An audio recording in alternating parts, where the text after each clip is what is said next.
Assalamualaikum warahmatullahi wabarakatuh. Jumpa kembali bersama saya Romza dalam program podcast Narasi dan Informasi.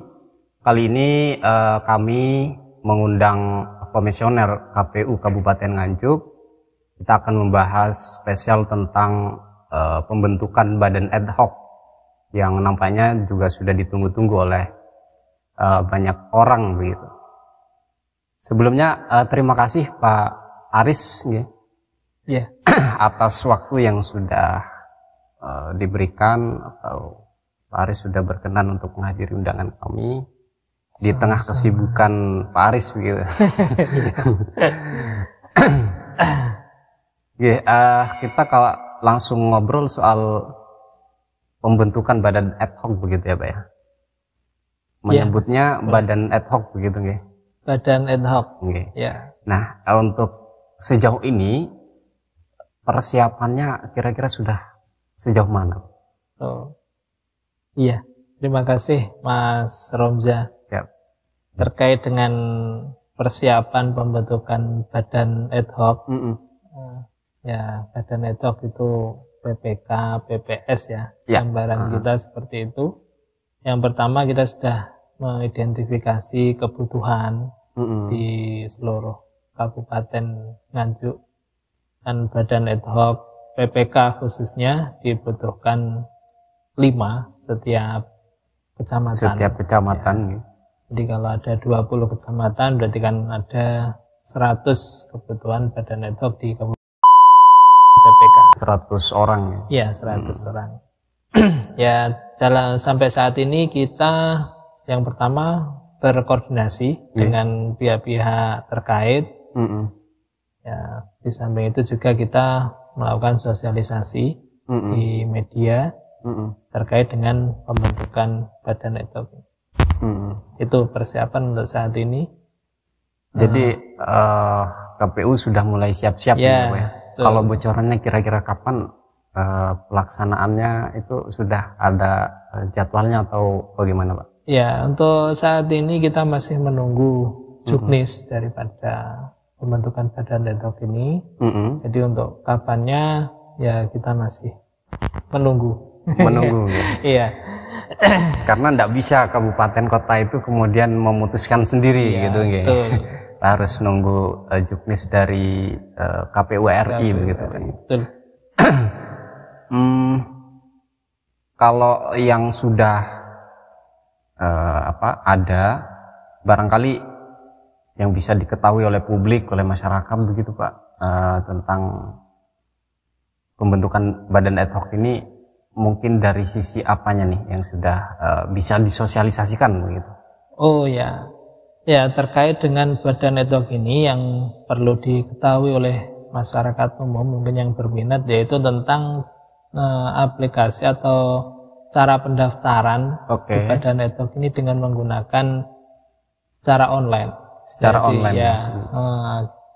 Dengan yang namanya SIAKBA, Sistem Informasi Anggota KPU dan Badan ad hoc. Ini yang perlu kita sampaikan karena berbeda dengan periode pemilu yang lalu ya. Kalau dulu kan ya secara pendaftaran secara manual. Betul. Nah, untuk saat ini memang karena sudah diluncurkan aplikasi SIAKBA ini di bulan Oktober dulu oleh KPU sebagai alat bantu untuk pendaftaran badan ad hoc. Jadi harus digarisbawahi ya. Semuanya para pendaftar harus secara online. Melalui SIAKBA tadi.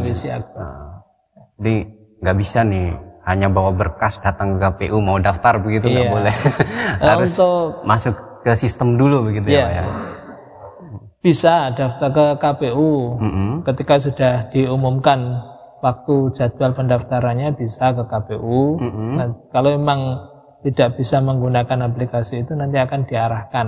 Akan dipandu. Tetap boleh datang ke KPU bawa berkasnya, tapi daftarnya harus tetap ke aplikasi online. Melalui online. Nanti akan kita siapkan helpdesk tentang SIAKBA ini di KPU. Itu Mas. Kira-kira apa saja Pak yang harus disiapkan oleh calon pendaftar ini untuk ketika ngisi di Siakba itu apa saja sih yang harus diisi atau mungkin berkas yang harus di-upload di situ begitu Pak? Iya. Untuk pertama ya, silakan nanti teman-teman atau masyarakat yang ingin bergabung di Badan Ad Hoc di PPK itu ketik siakba.kpu.go.id. Betul. Ya, nanti di situ akan muncul Siakba itu untuk login. Nah, yang perlu disiapkan di situ kalau memang belum punya akun maka akan daftar dulu. Bikin akun dulu. Ya, bikin akun dulu. Kayak orang mau punya Facebook itu harus bikin akun dulu. Iya, mau punya Twitter harus bikin akun dulu kayak gitu. Yang perlu disiapkan email aktif. Oke. Nah, email aktif dan juga NIK-nya. Berbasis NIK. Berbasis NIK. Dan satu akun hanya boleh dipakai oleh satu NIK, gitu. Iya. Oke. Nanti kan di akun itu akan ada aktivasi melalui email. Nah, di situ membuat password untuk bisa masuk di aplikasi Siakba-nya. Dan ketika sudah masuk Pak ke aplikasi itu, nanti akan disuruh ngisi apa saja nih? Iya. Ada nanti beberapa hal yang perlu disiapkan, yaitu di situ ada pendaftaran, ada form pendaftaran yang perlu diisi. Terus setelah itu beberapa persyaratan, yaitu surat pernyataan, nanti ada yang perlu diisi, bisa di-download, ditandatangani, bermaterai, nanti akan diupload lagi. Nah, itu yang perlu disiapkan juga fotokopi KTP sesuai dengan lamaran yang dituju, misalkan PPK Ngronggot, maka di situ KTP-nya harus sesuai dengan domisili. Oh gitu. Ya. Jadi kalau misalnya si A ya, KTP-nya alamatnya Wilangan, contohnya misalnya. Dia hanya boleh mendaftar untuk PPK di Wilangan. Iya. Berarti tidak boleh dengan domisilinya. Mendaftar di misalnya mau di Sawahan begitu, nggak boleh ya? Untuk sementara sesuai dengan PKPU yang ada seperti itu. Jadi persyaratannya sesuai dengan domisili. Domisilinya. Nah, siap. Sesuai dengan domisili. Seperti itu. Surat pernyataan, terus fotokopi KTP, pas foto, ijazah terakhir. Fotokopi ijazah terakhir yang dilegalisir. Ya. Itu bentuknya PDF atau nanti JPEG? Bentuknya foto ya? Iya. Tinggal ngupload berarti? Iya, tinggal ngupload nanti. Di Siakba itu, ya. Kalau sudah di-upload, sudah lengkap semuanya, itu akan ada notifikasi atau pemberitahuan bahwa berkas Anda lengkap, Anda dinyatakan sudah selesai mendaftar atau dinyatakan sebagai pendaftar, ada notifikasi? Iya, nanti ada. Nanti ketika semua sudah memenuhi syarat, diverifikasi oleh tim verifikasi, dan ada notifikasi sudah terdaftar. Itu sesuai dengan di aplikasi Siakba. Seperti itu. Pak, berkasnya itu hanya cukup di-upload di Siakba atau nanti juga harus dikumpulkan ke KPU? Yang hard copy-nya ya? Yang hard copy-nya? Ya, yang jelas sebagai alat verifikasi kita, hard copy-nya tetap dipersiapkan. Ya, nanti sesuai dengan juknis yang nanti akan diumumkan. Seperti itu. Jadi sewaktu-waktu pendaftar diminta oleh KPU untuk harus mengumpulkan hard copy-nya begitu. Nah, itu harus disiapkan. Harus disiapkan. Ngomong-ngomong soal persyaratan pendaftaran itu sudah ada nggih ininya, PKPU-nya nggih? Ada di PKPU 8 tahun 2022 yang terbit tanggal 2 November kemarin, ada beberapa persyaratan untuk PPK dan PPS. Ya. Kita PPK dulu, Pak. PPK dulu. Nanti PPS gitu ya. Biar mudah teman-teman memahami ini. Betul. Yang pertama warga negara Indonesia. WNI, oke. Terus syarat usia paling rendah 17 tahun. 17 tahun. Kalau kalau maksimal Maksimal untuk PPK tidak ada. Tidak ada ya? Ya. Yang usia 50 juga boleh ya Pak ya? Ya, sesuai di Kayaknya PKPU 8 ini memang ya tidak dibatasi begitu ya Pak? Tidak dibatasi. Ini kayaknya yang berbeda dengan peraturan sebelumnya Pak? Atau sebelumnya memang sudah seperti ini?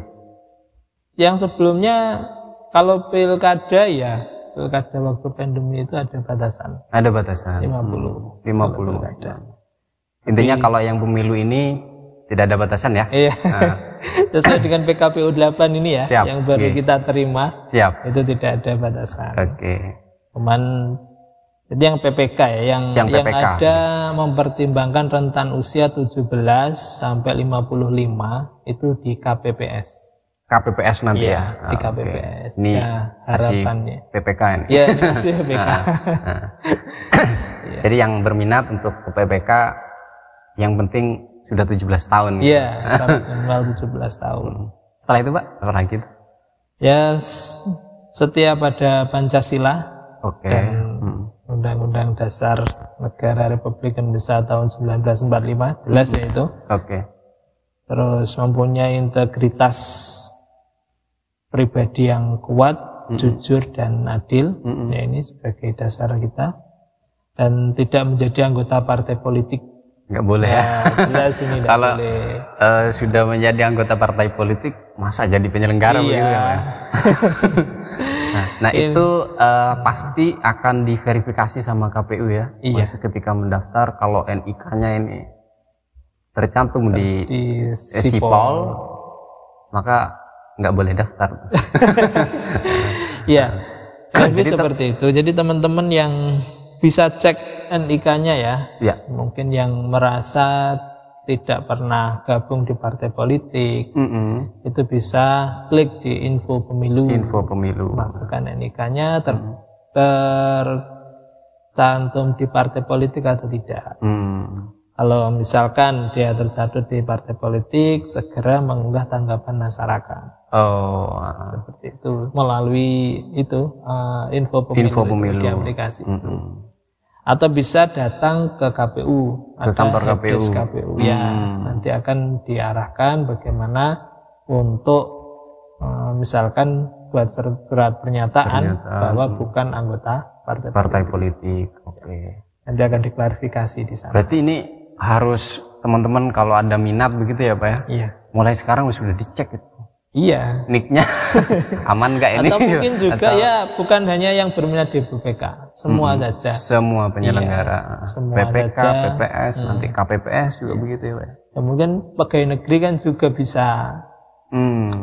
Ya silahkan lah, semua bisa mengakses di info pemilu itu. Iya. Dia tercantum di partai politik. Kalau emang betul anggota partai politik ya emang anggota partai politik kan. Kalau memang iya, sudah. Ya. Ini yang merasa keberatan seperti itu. Difasilitasi oleh KPU. Iya. Jadi tidak boleh menjadi anggota partai politik. Okay. Ya. Terus berdomisili di wilayah kerja PPK, PPS. Jelas itu berbasis kecamatan berarti Pak. Okay. Terus mampu secara jasmani, rohani, dan bebas dari penyalahgunaan narkoba. Itu maksud syaratnya. Itu berarti nanti ketika pendaftaran harus sudah dilampirkan ya? Sementara di aplikasi Siakba itu surat keterangan sehat. Surat keterangan sehat. Surat keterangan sehat. Okay. Nanti akan. Berarti teman-teman ikuti aja lah yang ada di Siakba itu gitu ya. Kalau diminta untuk menyiapkan surat sehat, ya sudah siapkan gitu. Kalau misalnya di situ ternyata ada kolom yang harus mengupload surat keterangan bebas narkoba, ya silahkan. Kalau tidak ada ya berarti nggak usah kan. Gitu. Terus yang terakhir ini tidak pernah dipenjara, tidak pernah dipidana penjara berdasarkan putusan pengadilan yang telah beroleh kekuatan hukum tetap. Karena melakukan tindak pidana yang diancam dengan pidana penjara 5 tahun atau lebih. Itu. Intinya tidak pernah dipidana seperti itu. Beberapa persyaratan terkait di rekrutmen badan ad hoc ini, khususnya di PPK dan PPS. Ini persyaratannya sama Mas. Sama ya? Iya. Hanya bedanya di apa Pak? Kenapa?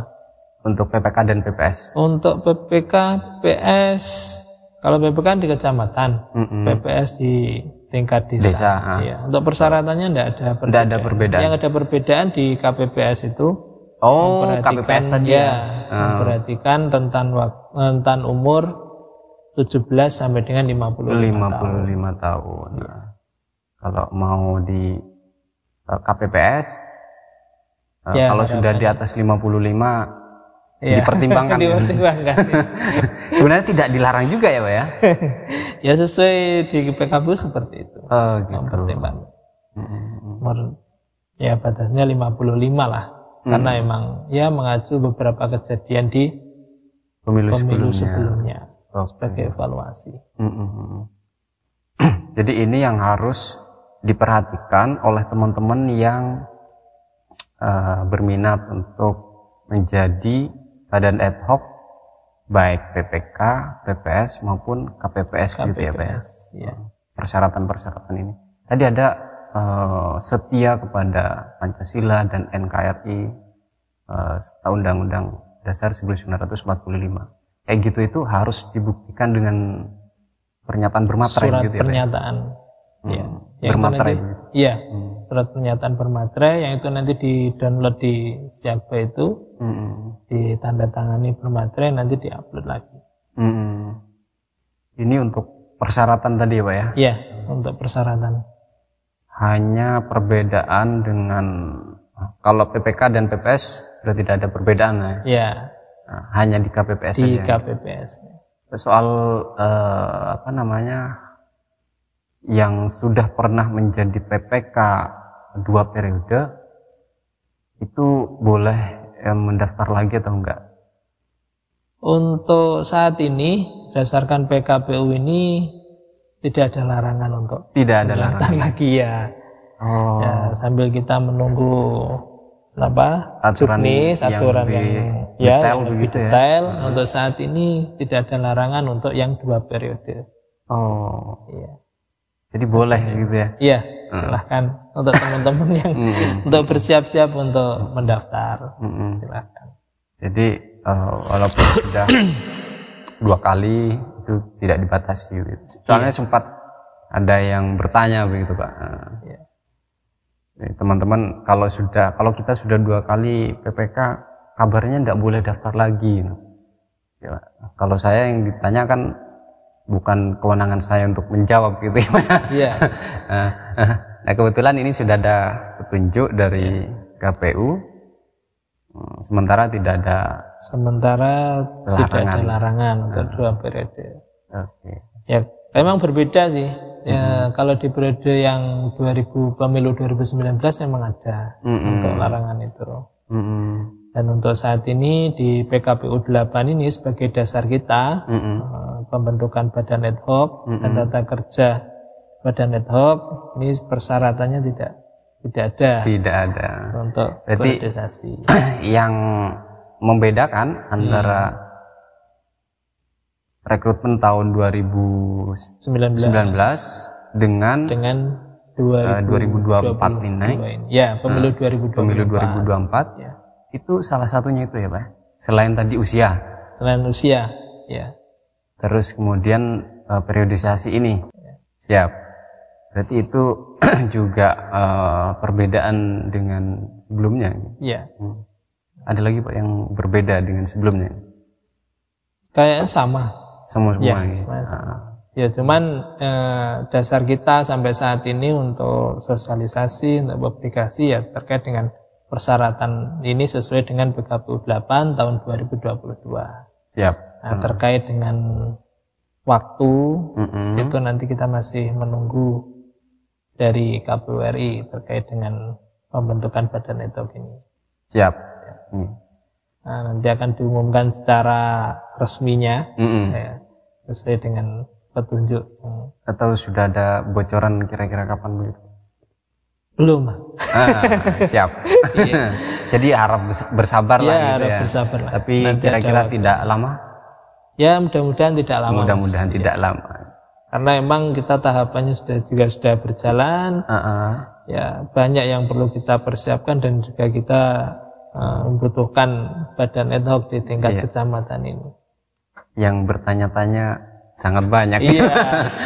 Kapan ini mulai dibuka nih kayak gitu. Nah, ternyata kita harus sabar untuk menunggu jadwal resmi dari KPU RI. Soal PPK dan PPS mungkin walaupun tidak detail semuanya atau detail juga boleh, tugas dan kewenangan kewajibannya PPK dan PPS. Ya. PPK dan PPS memang tugasnya membantu KPU provinsi, KPU kabupaten untuk menyelenggarakan pemilu dan pemilihan di tingkat kecamatan atau nama lain, di tingkat desa atau sebutan yang lain. Seperti itu. Jadi memang tugasnya ya melaksanakan tahapan-tahapan pemilu di tingkat kecamatan dan di tingkat desa. Kurang lebih seperti itu. Jadi teman-teman harus bersiap-siap ya kalau mau mendaftar juga harus tahu gitu. Apa tugasnya nanti ngapain gitu. Artinya juga harus belajar kira-kira begitu ya Pak ya. Betul. Atau mungkin ada lagi soal tugas, kewenangan dan kewajiban dari PPK yang bisa dijelaskan Pak?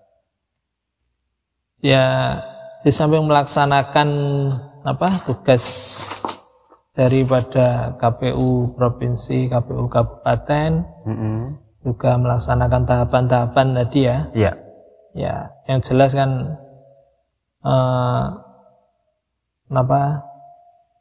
contohnya menerima dan menyampaikan daftar pemilih kepada KPU kabupaten. Nah, dan selain itu juga mengumpulkan hasil pemungutan suara di seluruh PPS di wilayah kerjanya. Ya memang pekerjaan-pekerjaan ini kaitannya dengan pemilu itu yang terjun langsung di lapangan ya, bersinggungan langsung dengan pemilih, itu kan juga teman-teman badan ad hoc ini. Ya harapan kami ya dengan tugas-tugas itu teman-teman yang akan daftar itu ya punya kesiapan betul ya, harus mempersiapkan harus mempersiapkan diri, baik kesiapan pengetahuan, kesiapan mental betul. Dan juga kesiapan fisiknya juga. Karena ya bagaimanapun juga memang kita tahapan ini ya beruntut ya, harus dituntut untuk harus selesai. Jadi memang fisiknya juga harus betul-betul dipersiapkan, harus dipersiapkan. Lebih seperti itu Mas. Siap. Itu gambaran teman-teman PPK begitu. PPK dan PPS. Biar ya tahu lah gitu ya. Nggak hanya sekedar daftar nanti.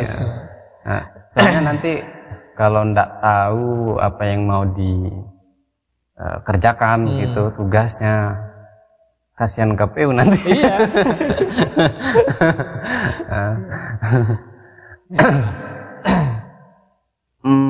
Sebelum kita akhiri Pak Aris ya, barangkali ada himbauan dari Pak Aris kepada masyarakat terkait dengan pembentukan badan ad hoc ini, monggo disampaikan himbauan atau saran atau mungkin ajakan. Iya. Silahkan Pak. Iya. Terima kasih ya Mas. Karena ini bagian daripada kita mensosialisasikan pembentukan badan ad hoc ini. Yang pertama teman-teman coba karena online ya ini pendaftarannya online melalui SIAKBA, teman-teman bisa melihat untuk saat ini masih pada uji coba ya. Nanti bisa dilihat untuk beberapa persiapan-persiapan yang harus dipersiapkan ketika nanti diunggah di SIAKBA itu. Di SIAKBA. Ya. Bisa teman-teman lihat sejak sekarang ya untuk SIAKBA ini. Pertama itu terkait dengan pendaftaran secara online, dan yang berikutnya kita emang kebutuhan kita termasuk juga banyak ya. Dan harapan kami juga teman-teman punya partisipasi lah, punya ya kepedulian untuk bisa ikut mendaftar di rekrutmen Badan Edok ini. Betul. Terus di samping itu juga kesiapan juga teman-teman untuk belajar tentang pengetahuan tentang kepemiluan untuk agar dalam melaksanakan tugas dan kewajiban nanti di PPK atau di PPS sesuai dengan tanggung jawab yang diberikan. Siap. Seperti itu Mas harapan kami. Terima kasih Pak Aris atas penjelasannya yang menurut saya ini akan membantu teman-teman yang mau mendaftar untuk mulai mempersiapkan diri, mulai sudah tahu nih persyaratan yang harus dipenuhi kayak gitu. Karena sudah dijelaskan sama Pak Aris tadi gitu. Dan apa-apa yang disampaikan Pak Aris termasuk mempersiapkan fisik, mempersiapkan pengetahuan gitu ya, menambah pengetahuan ini penting, mulai disiapkan oleh teman-teman. Dan kami berharap juga sesuai dengan harapan KPU. Silahkan disiapkan teman-teman kalau sudah muncul jadwal dari KPU. Pendaftaran kapan? Pendaftaran dibuka, persyaratan yang harus disiapkan. Ya. Nanti kita sampaikan secara resminya. Siap.